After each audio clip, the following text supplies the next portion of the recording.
Nagapadayon kita mga kauturan kag kaabyanan matapos nga mapamatian naton ang nahaunang musika nga aton napreparar para sa sining nga adlaw nga edisyon sang aton nga programa. Amuyadto ang musika nga naghatag refleksyon para sa balasahon naton nga salmo sa sining nga adlaw, ang Salmo 9. Kag sa aton nga pagpadayon, magabaton naman kita sang mga mensahe. Nagikan ini sa aton nga mga connections online. Koneksyon naton sa X o kon sadto ginatawag naton Twitter, sa mga pahina naton sa Facebook. Kag isa diri amo ang NRCS Inspirational. Mayara man kita nga Seniors Inspirational para sa mga edisyon sang aton programa sa senior citizens. Kay mayara man kita sa Pinterest, sa Google, kag sa iban pagid nga palaagyan online agod nga makabaton kita sang mga mensahe.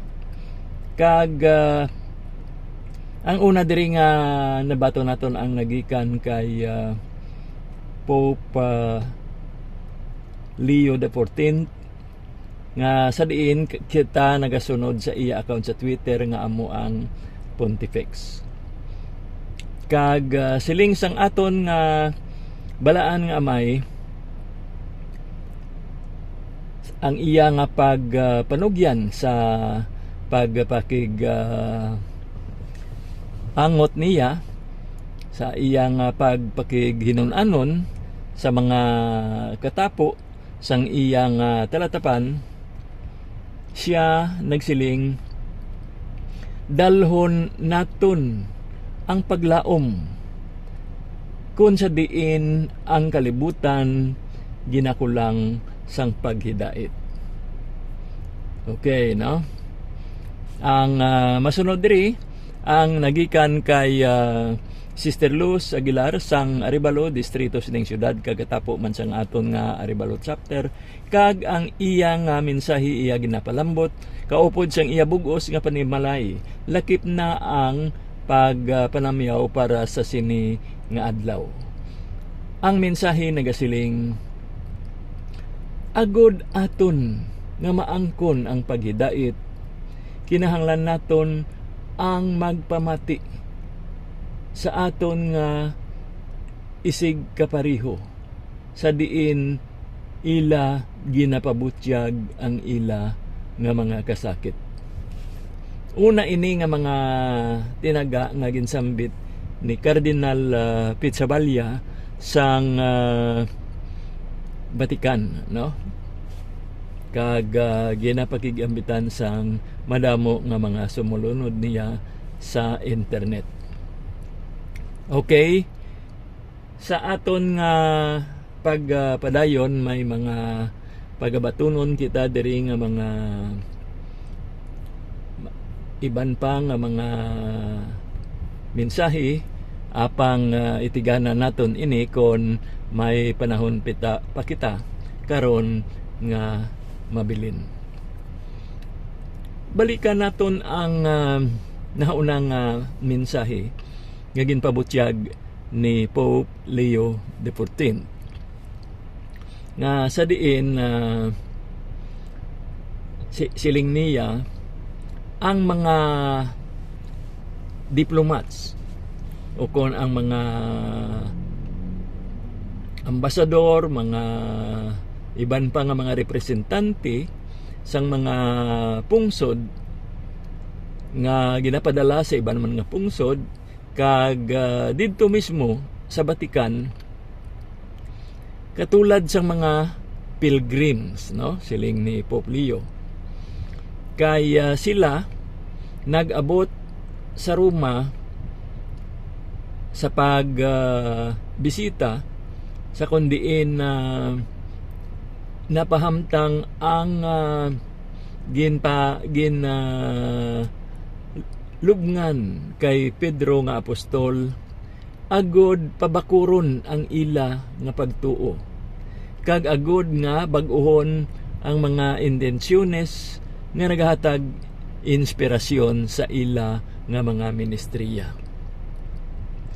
Gani nga si Pope Leo sa iyang pagproklamar sang ebanghelyo sa bug-os nga kalibutan, nagpasalamat sa sining mga representante sang madamo nga mga pungsod nga sa diin sila nagbiya sang ilang nga mga kapungsuran agod lamang nga ila nga madala ang mga pulong nga nagasalbar suno sa ebanghelyo, agod nga ini mapalambot sa diin man nga bahin sang kalibutan. Kag dugang pa sang aton Santo Papa sa ila ministriya sang diplomasiya, sila nagadala sang presensya sang aton bug-os nga simbahan, kag ila man nga ginapabutyag ang pastoral nga pagpahayag sang aton nga Santo Papa. Kag ini sa pihak sang mga mabudlay nga mga hilikoton sining mga representante o kon diplomats, bangod may yara nga mga konflikto nga nagaluntad kag may kakulang sang mga kinahanglanon. Kag si Pope Leo nag-encourage gid sa ilang ilagid dumdumon ang pagsuporta sang simbahan sa ilang mga buluhaton, ilabin na sa pagpangamuyo. Kag dugang pa ni Pope Leo, ang buluhaton nga ini nga katulad man sang buluhaton sang mga pari, pabakuron kag ipakita ang kapag-on sang ilang ikasarang nga nagaangkon sang inspirasyon gikan sa mga sakramento, sa mga paghiliusa sang magululutod, kag sa padungog sa Espiritu Santo. So amo man ini ang pagpabutyag ni Pope Leo XIV. Okay? Pagasundan naton ang aton nga nahaunang salmo nga napamatian sang ikaduha pagid nga salmo. Kag yari ang musika nga aton nga pagapamatian. Okay?